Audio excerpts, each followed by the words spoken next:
to Translogic. I'm Bradley Hasemeyer. On our show, we normally cover transportation that has to do with convenience and efficiencies. But what if you're in a wheelchair? A lot of your transportation options are limited. So today, we've come to meet a company that's giving wheelchair users a bit more freedom.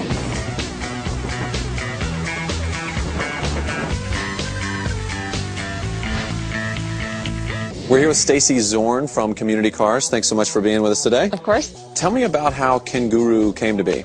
So I've had a disability my entire life. I've never been able to walk and I've been in a wheelchair, and so I drove when I was 19 a fully modified van that was $80,000. And after totaling it, after only a few months of having it, I haven't driven since. So like many people in wheelchairs, I've spent my entire adult life dependent on others, unable to get to the movie theater by myself, you know, have to call my friends, hey, can you come pick me up and drop me back off? Getting to the doctor, grocery store, I mean, it's all a challenge that's unnecessary. So I got online and I wanted to see if the technology had improved in the past 14 years. And that's when I came across the Kenguru on the internet. Their company had bad news that basically when the economy crashed, their bank pulled the loan and they were fundraising. The first thought I had was, how much money do you guys need? One thing led to another, and we were able to raise the money we needed. And what's the timeline we're looking at here? I made that call a little over 2 years ago. So it's 2 years? It's happened. So it was like nothing was here, and then in 2 years now you're totally loaded up, and you've got a car company. And 10 employees. Moving forward. Yeah. Top speed, 25 miles an hour, can go for 60 miles. Takes 8 hours to fully charge. You get that a little bit noisy the faster you get. It's got two 2-kilowatt motors, one on each side. It's a rear wheel drive setup.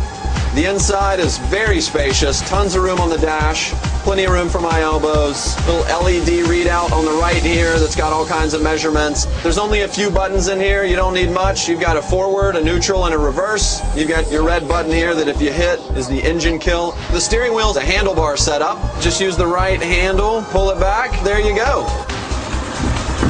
It's got great speed, a good pickup. I can maneuver around things, still feel confident.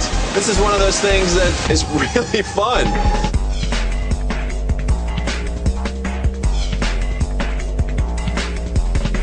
What's the reception been? It's been fantastic. I mean, we've taken this to trade shows all over the world, New York, Germany, Dubai, and everywhere. People are so excited. We've got people on wait lists that want to buy them. I get emails from all over the world, places I've never heard of, that want to buy a Kenguru. Yeah. There's a lot of incentives out there to help people purchase the vehicle. There's the green incentive at the federal and state level because it's electric.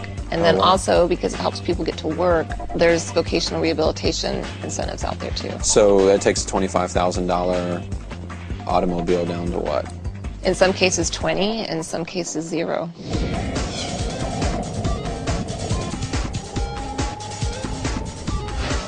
A little bit of pickup here, feel it in the corner. Oh, little bit of body roll, a little bit of body roll on that. All right, okay. So, you know, maybe slow it down in the corners before you take them. You know, I gotta think this is such a great option for someone in a wheelchair. I mean, it gives you great mobility. It's easy to get in, easy to get out. It looks cool, very functional, and, you know, the price is right on this. Plus, it's fun to drive. So what's the future for Kenguru? We are going to be developing a joystick-driven model. Be a little bit bigger to accommodate the larger wheelchairs. It'll be easier drive for people that have less upper body strength. Okay. Right now, there's dealers that we have in Germany, Spain, in the U.S. that want to sign up, but we don't have enough funding to build more cars. It's an interesting problem to have as a startup company that we can't meet the demand there is out there. Yeah. Because we don't have enough money to buy the inventory to build the cars. Yes. Any thought on timeline with that? Hopefully soon, because I need the joystick model to drive, so I'm still waiting. Right? Yeah. You don't even have one yet? I don't. Oh, wow. Yeah. Thank you so much, Stacy. Thank you. Real blessing, yeah. Thanks. So that's the Kenguru, an affordable and empowering option to help wheelchair users move around. And with a waiting list a mile long, investors are lining up for an American success story that could really change lives. For Translogic, I'm Bradley Hasemeyer. See you next time.